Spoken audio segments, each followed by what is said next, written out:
This is going to be the explanation video for option 2, which is utilizing a wash of color. So with this one, it is very similar to option number 1. It still has the circles, it still has the random continuous lines, but instead of having more splotches of color, more organic shapes, you just create a general wash. So this starts out similar to option number 1, where you trace your circles and you have them evenly spaced out. Just like before, use random things from around the room that are circular, trace around them. When you're done with that, outline it in Sharpie. Make sure that you have more on there. I wish I had more circles on this page. Um, and I wish I had more of a variety of sizes.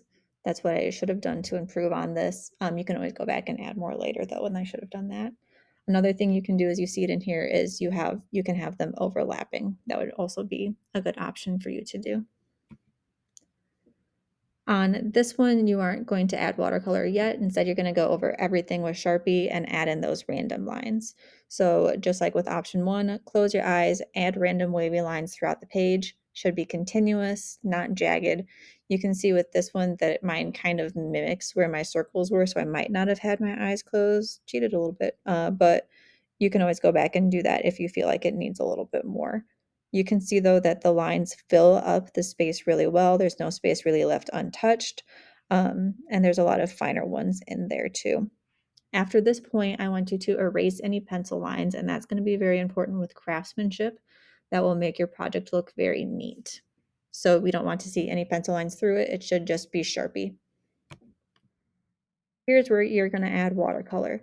So using a larger paintbrush, so using a wash brush, you're going to add a light wash of color over your composition. Use a variety of colors. So when you're doing this one, it should not just be one color. Don't just do blue. Don't just do pink. Do colors that are next to one another on the color wheel. So that would be what I have here. So I have like yellows, greens, and blues. They all complement one another.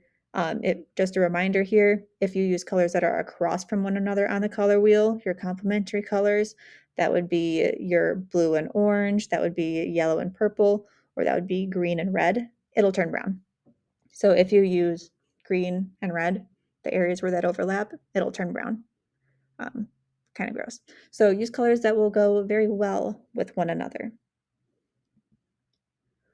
You're going to round out your lines. So any section where the lines overlap, you're going to round out the edges using a Sharpie.